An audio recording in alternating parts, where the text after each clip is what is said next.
Chapter 1. The Box. On the north side of the Pacific Ocean, there lived a little girl named Alice. She was shy and quiet. She didn't have many friends. Alice loved playing by herself. She liked to sit by the window, watch the waves, and dream about faraway adventures. One day, her grandmother, Elliot, came to visit.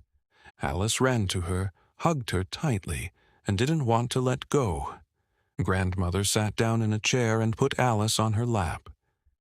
"My little princess," she said with a smile, "you are already 5 years old." Alice looked at her and smiled. "I have a gift for you," her grandmother continued, handing her a small box. Alice's eyes sparkled.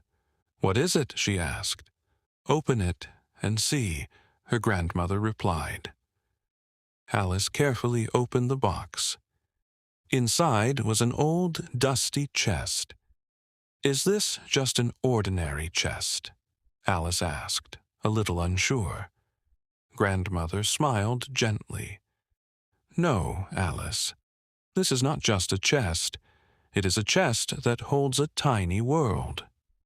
"A tiny world?" Alice asked, surprised. "Exactly," her grandmother nodded. "This chest has been passed down in our family for generations, from mother to daughter. My mother gave it to me, and today I am giving it to you." Alice carefully took the chest in her hands. "What's inside it?" she asked. "Oh, that is an interesting story," her grandmother said thoughtfully. "They say a world of fairies lives inside, and only one of them can open it." "Have you opened it?" "No." Elliot shook her head. "I couldn't. Now it's yours. Maybe you can." Alice smiled and hugged the chest tightly to her chest. Evening came. Alice went into her room and carefully placed the chest on the nightstand next to her bed. She lay down, pulled the blanket over herself, and stared at the chest for a long time without looking away. "What could be hiding inside you?" she whispered softly. Her eyes slowly closed, and Alice fell asleep under the soft glow of the lamp. Suddenly, she woke up to a strange noise. Alice opened her eyes and listened. The sound was coming from the chest. She sat up slowly on the bed. Her heart beat faster. "Could it be?" she whispered. The chest trembled slightly. Alice got up, walked to the nightstand, picked up the chest, and sat down again at the edge of the bed. She brushed off the dust and tried to open it. It didn't work. "Strange," she muttered. Then Alice looked carefully at the chest and noticed a small latch. She pressed it gently. Click. The chest opened. Alice peered inside, but it was empty. "And where are the fairies?" she muttered, unhappy. Suddenly, a light flashed inside the chest. It looked like the northern lights, soft, shimmering, and mesmerizing. The light lit up Alice's face. Words began to appear at the bottom of the chest. Alice read them quietly. "My world I open, and into it I dive. Show me the world, and guide my way." At that moment, a strong wind burst from the chest. "Ah!" The chest slipped from Alice's hands and fell to the floor. The wind grew stronger. It pulled at Alice. She grabbed the edge of the bed. "No! Stop!" But the force was too strong. Alice began to be drawn inside. "No!" In an instant, she was pulled in and disappeared. The chest slammed shut. The room fell silent again. Alice suddenly fell to the ground. "Ow!" She tried to stand but screamed. Her leg hurt badly. "Where am I?" Suddenly, someone softly landed in front of her. Alice looked up. A fairy boy was standing there. He was beautiful and glowing, wearing a white costume with large, shining wings on his back. He looked at her carefully. "Who are you, little girl?" he asked. Alice swallowed. I'm Alice." The fairy frowned. "How did you get here?" "I opened the chest." His expression suddenly changed. "What have you done?" "I opened it." The fairy took a step back. "That's impossible." "Why?" Alice asked softly. He looked at her as if he couldn't believe his eyes. "Because," he said slowly, "no one has ever managed it." He paused. "We have been waiting many years for the main fairy, the one who will lead our people and end the war." Alice felt a shiver run down her spine. "What war?" The fairy looked at her seriously. "The war of fairies and dragons." He gently lifted Alice into his arms. "It seems you are the one." And he soared into the sky, to the fairy castle and the revelation. The fairy boy carried Alice gently through the clouds. Below, the blue waves of the Pacific Ocean looked tiny, and the sun painted everything golden. "Where are we going?" Alice asked, holding tightly to him. "To the fairy castle," he replied. "There, you will learn everything." Soon they reached a magnificent castle. It shone with gold, as if hundreds of lanterns reflected the sunlight. A soft, warm light radiated from it, lighting everything around. The fairy carefully set Alice down on the ground. She tried to stand, and suddenly dozens of tiny fairies flew toward her.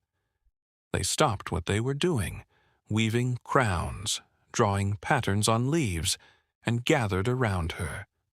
"Who have you brought to us?" asked one of the elder fairies. "This is our savior," the boy said. "She came from the chest." Silence fell. All the fairies looked at Alice, holding their breath. "Are you sure?" the elder asked. "Yes," the fairy boy nodded. The fairies formed a circle around Alice.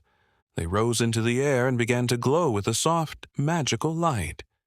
The light touched her feet, and the pain that had made standing difficult vanished instantly. Alice smiled. "I can walk," she said, carefully standing up. The fairies landed and surrounded her. "Tell us about yourself." "Who are you?" they asked in unison. "My name is Alice," the girl began softly. "Today, my grandmother gave me a chest. She said only a fairy could open it. No one has ever managed it before." The fairies exchanged glances and all knelt down. "Oh, Queen of the Fairies, glorious Alice," they said together. "We have waited for you for hundreds of years. Today, you have come to our world to end the long war between our peoples," added one of the elder fairies. "For many years we have fought the dragons. They do not want peace, but only with you are they ready to speak." Alice was stunned. "But I'm just a child." "You are not just a child," the fairy said gently. "You are the chosen one, Alice. This world belongs to you. We all worship you."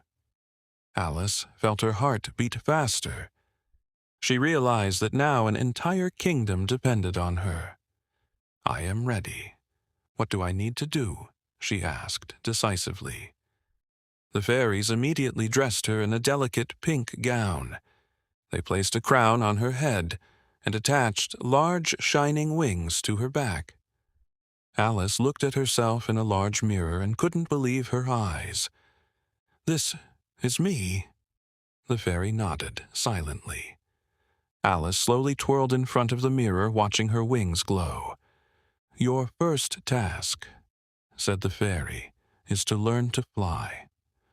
Only then will you become a true queen and bring an end to the war." Alice tried to lift into the air, but her wings would not obey. She placed her hands on her hips, concentrated, but nothing worked. The fairies watched patiently, waiting. Then one fairy approached Alice and softly said, "Do not be afraid. Trust yourself. Think of those you love." Alice thought of her parents and everyone dear to her. Her heart filled with warmth and love. And suddenly, she soared into the air. "Hooray!" Alice shouted, flying around the room. "I can fly!" The fairies joyfully circled her, supporting her with their light and power. Alice understood the most important thing. Love for others gives wings and strength. And that is what makes a queen truly a queen. 3. The Dragon Kingdom and the First Trial. The next morning, Alice flew into the sky with the fairies. Below them stretched the Dragon Kingdom, mountains of blazing fire, smoking craters, and rivers of lava. Every dragon here was huge and fearsome. The air smelled of fire and hot stone. "What are we going to do?" Alice asked, gripping her magic wand tightly. "Today you will meet the Dragon King," said the fairy boy. "He will learn that you are the queen of the fairies and offer the first step toward peace." Alice felt nervous, but they are so big and scary. "Are you ready, Alice?" the fairy asked softly. "Remember, love and faith will give you strength." Alice nodded. "I am ready. I will do everything to end the war." In the distance, a huge figure appeared. The Dragon King sat on a rock. Next to him was his brother, a weak dragon with a wounded wing. "Hello, little queen," said the Dragon King, smirking. "What is your name?" "I am Queen Alice," the girl said firmly, "and I have come to end the war." The king laughed and breathed a stream of fire, but Alice bravely lifted her magic wand and blocked the magical flame. "You are strong," the king said, surprised. "But what do you want?" "Peace," Alice replied, "and friendship between our peoples." The dragon looked at her carefully. "My brother has been sick for a long time," he said quietly. "He needs help. Only the Queen of the Fairies can heal him. Help him, and I will end the war that has lasted for many years." Alice took a deep breath. "Okay, I will help." The fairies gathered around, glowing with light and warmth. Alice approached the wounded dragon and placed her hands on his wing. She thought of everyone she loved and let her love fill her hands with light. The light grew brighter. The warmth spread across the dragon's wing. The wound disappeared, and the dragon flapped his healthy wing in surprise. "Done," Alice said quietly. The Dragon King rose, watching his brother. He nodded, realizing the war could finally end. Alice carefully climbed onto the dragon's back. "Hold on tight," he said, and they soared into the air. The dragon circled above the fairies and their kingdom, showing strength and friendship. Alice laughed, enjoying the flight and the triumph of goodness over fear. When they landed, the Dragon King bowed. "Our kingdoms will no longer be enemies. From now on, we are friends." Alice smiled. "Great. I must go home, but I will always remember you." The dragons bowed, spread their wings, and returned to their kingdom. Alice returned to the fairy castle. The fairies greeted her joyfully, seeing that their queen had succeeded. Now she was no longer just a girl. She was the queen of an entire world, bringing peace and friendship. 4. Forgiveness and the renewal of the world. After returning to the fairy castle, Alice noticed that everything around was gray and dull. Flowers hardly grew, the sun barely peeked through the clouds, and the air felt cold. "What happened to our world?" Alice asked in surprise. One of the fairies lowered her head. "This is the result of the long war with the dragons," she said. "We have lost much. All living things have suffered." Alice took a deep breath. "But what can I do about it?" The fairy looked at her with hope. "There is only one way, Your Majesty," she said. "Both peoples must come together and speak words of forgiveness. Only then can nature be revived and the sun return." "Forgiveness?" Alice asked, surprised. "Yes," the fairy nodded. "Goodness brings goodness. Forgiveness will restore harmony to the world." Alice realized that this was her chance. She gathered all the fairies together. "We will fly together to the Dragon King's palace," she said. "We must show them we are ready for peace." Thousands of fairies rose into the sky, shining brightly, and headed toward the Dragon Kingdom. When they arrived, Alice descended alone, while the fairies stayed high in the sky, glowing with light. "Dragons," she called out loudly, "I, Queen Alice, ask for your forgiveness. We want peace and friendship." The Dragon King looked at her carefully and nodded. "We are ready too," he said. "Our people will follow your example." Soon, thousands of dragons rose into the air. Together with the fairies, they began the ritual of forgiveness. "I, Queen Alice, forgive all the inhabitants of the dragons." Alice proclaimed loudly, "We love you. From now on, you are our friends." The light of the fairies mixed with the fire of the dragons. Suddenly, the sky brightened, and the first rays of the sun appeared. The trees came back to life, leaves sprouted, meadows were covered with flowers, rivers sparkled with living water, and the air was filled with the songs of birds. Butterflies flew among the flowers, and the world became beautiful and alive again. Alice shouted with joy, "Hooray! It worked!" The dragons smiled and the Dragon King nodded. "You are a true magician," he said. "I have not seen such beauty in hundreds of years.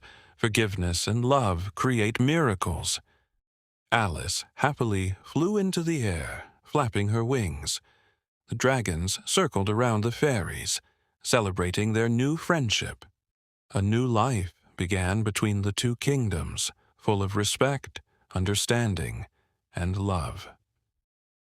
In the evening, Alice returned to the fairy castle. The fairies held a celebration, playing flutes, singing songs, and dancing. Alice smiled, feeling warmth and joy. "I must go home," she said. "My parents are waiting for me." The head fairy approached Alice and softly said, "Close your eyes. Look inside yourself. The door home will open by itself." Alice closed her eyes and recited a spell. "Wind, wind, open the door. Show me the path once more. I will follow where you go, and at home again I'll show." A glowing door appeared before her, beyond which shone clouds. The fairies surrounded her, watching her departure. Alice stepped forward and, in an instant, found herself back in her room.